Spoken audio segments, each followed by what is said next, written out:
We will start by studying the UNET architecture. So here is the original paper, and here you can see the diagram of the original UNET architecture. So it shapes like a U, and on the left side is the encoder part, or we can say the contracting path. In contracting path, the feature resolution decreases and the number of filters, that is number of feature channel, increases. And on the right side we have the decoder part or the expanding path. In the decoder or expanding path, the feature resolution increases and the number of filters or the feature channel decreases.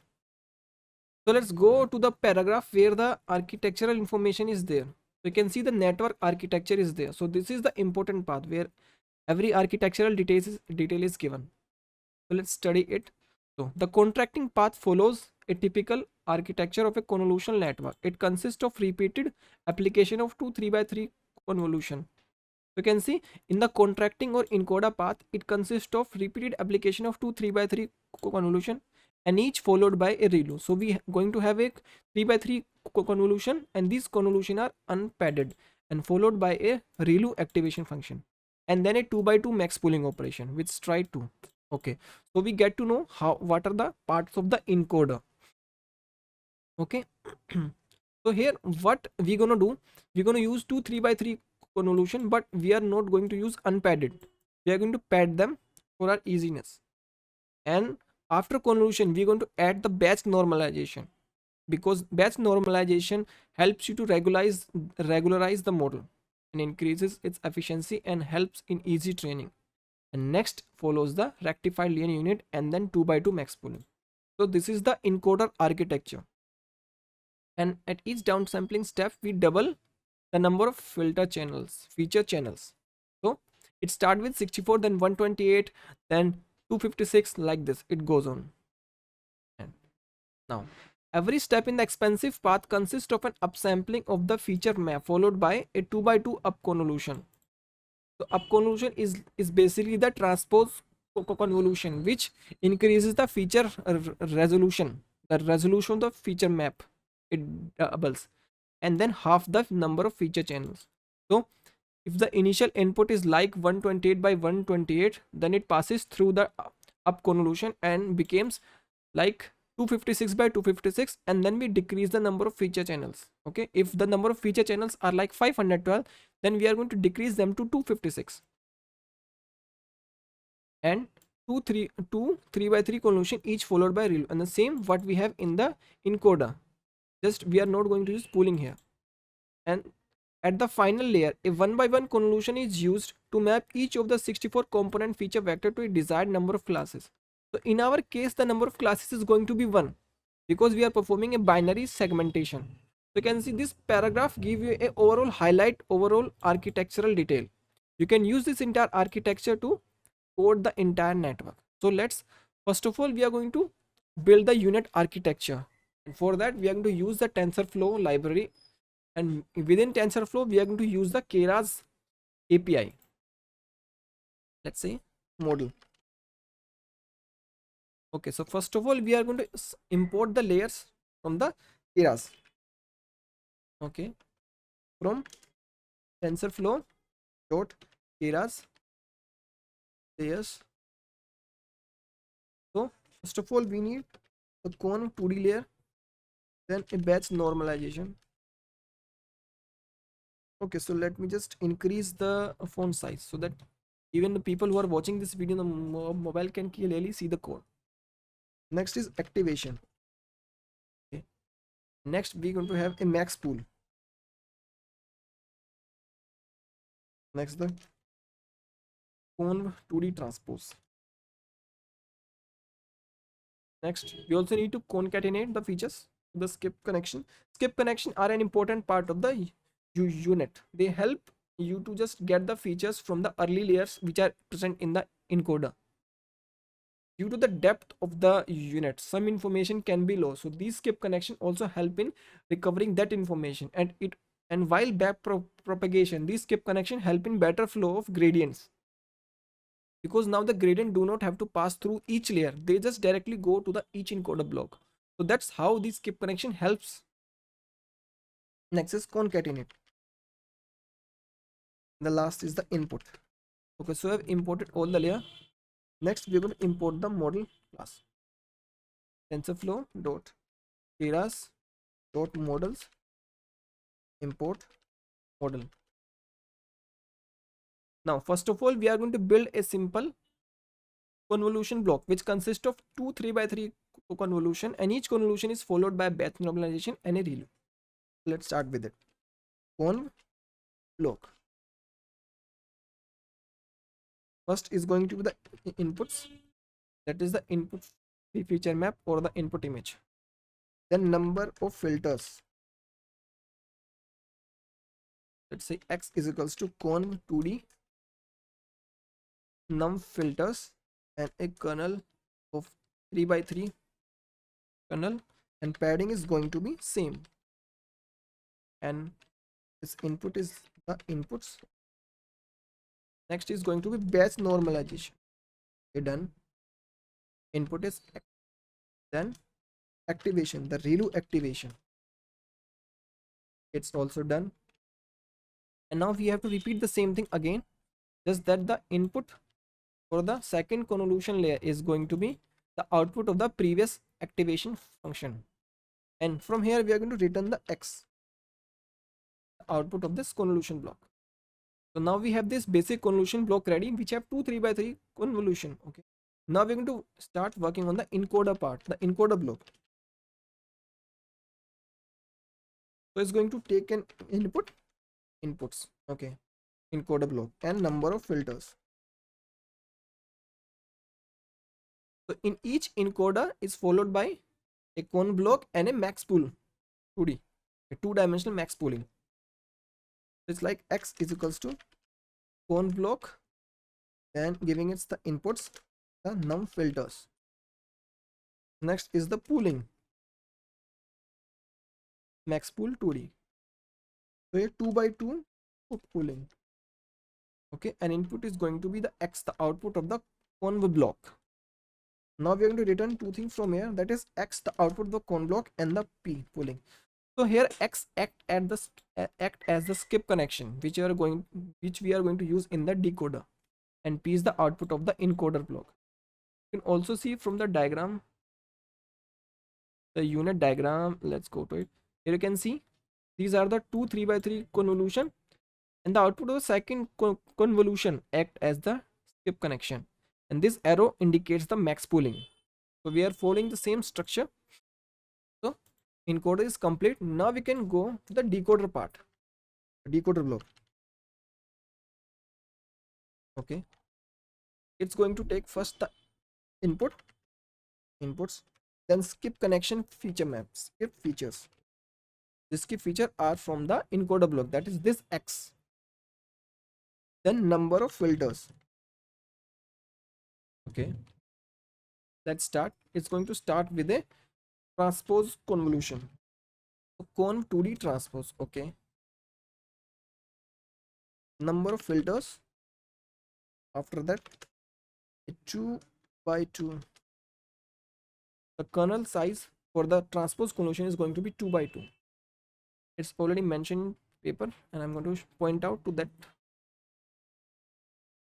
Where is that paragraph? Okay.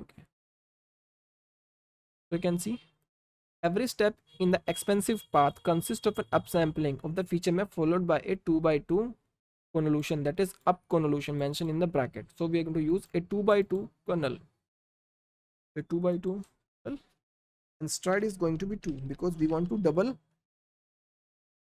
the feature resolution, and padding is going to be same. Okay, it should be s should be small, and give it in the input. Now we have the implemented the transpose convolution. Next is the concatenation with the appropriate skip connection. It's going to be x is equals to concatenate. Okay, now you need to make sure that the shape of the x and the skip features should be same. That's why I have used padding is equals to same everywhere, to make sure that there is no problem.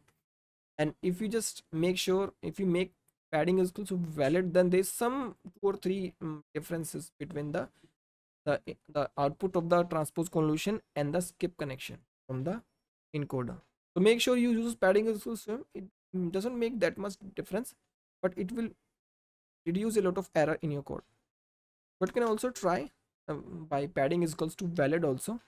That's not an issue. Next is followed by again the conv block. Input is going to be x and then num filters. So the decoder block is complete. Okay. Now we are going to build the entire architecture, the complete UNET architecture. The def build UNET. And this function is going to take the input shape from the user. First of all, we will define the input layer. Inputs is equals to input shape. Okay. Next, we start with the encoder block. It has 4 encoder block and 4 decoder block and a bridge connecting it. Let's see the diagram again. You can see first, second, third, and fourth. Like this, we have 1, 2, 3, 4. So 4 encoder block and 4 decoder block and a bridge connecting them. So this bridge is simply the conv block, 2 3x3 convolution. So let's start it. Tip 1 and P1 encoder block. First input is going to be inputs, and we start with 64. See in the paper, start with 64 and then double up to 512 and 1024. So encoder block gives 2 variable as output. First is the skip connection and second is the output of the pooling layer. Next we are going to copy it, change the variable name to S2 and P2. The input for the second encoder block is going to be output of the first encoder block, that is output of the pooling layer, and 64 is going to be converted to 128. Let's again do it and changing variable name S3 and P3. Encoder block input changes to P2 and number of feature channels are double, that's 256. Again we will do the same process.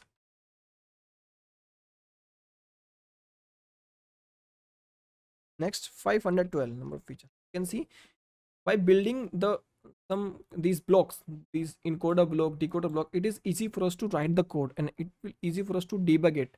If there's any issue in any of these parts, then it would indicate to the line here in the encoder or the decoder block. Then we just have to change that specific part, not the complete thing. So 4 encoder blocks are ready. Now there's a bridge between the encoder and decoder. Let's say B1 the bridge, and then is conv block. P4 or output of the 4th encoder block, and number of filters is going to be 1024. Okay, now it's time for the decoder. Okay, so the D is missing from the beginning. Let's mark it bridge. Now start with the decoder. The decoder outputs only one variable, say D1 decoder block. What it take is the input from the previous block and the skip connection. The skip connection for this block is going to be S4.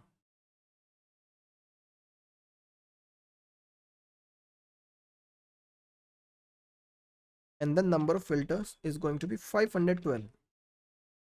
And like this, we will build another decoder block, and the input for this is the output of the first decoder block, that is D1, and the skip connection is changed to S3.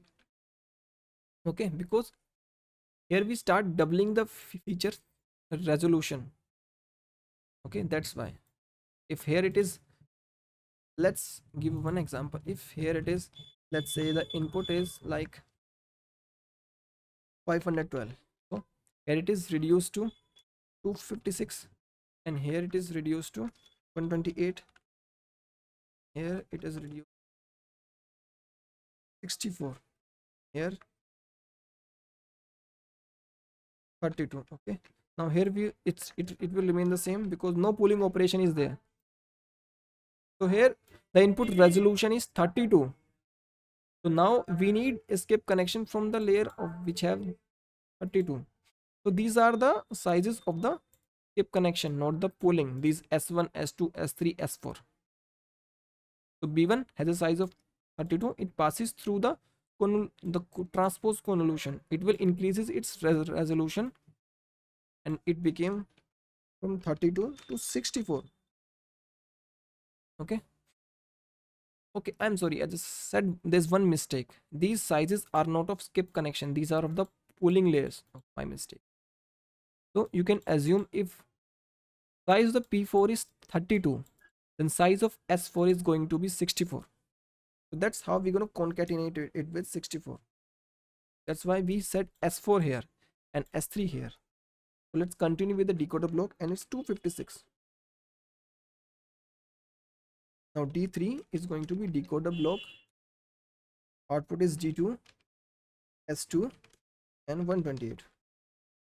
Again D4 decoder block, D1, no D1, D3 will be S1 and 64. So decoder is also complete. Now comes the final output layer. The output layer is going to be outputs like a one by one convolution layer. Output is going to be the number of channels, and we want only one channel because we are performing a binary segmentation. A one by one panel we are going to use. Padding is same, and activation is going to be sigmoid.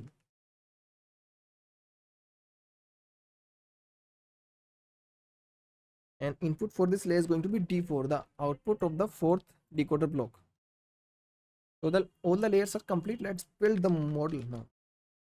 Using the model class, first it takes the inputs, then outputs, then name, and also name this model UNET, and return this model. Now let's check this model once if there's any issue or any problem.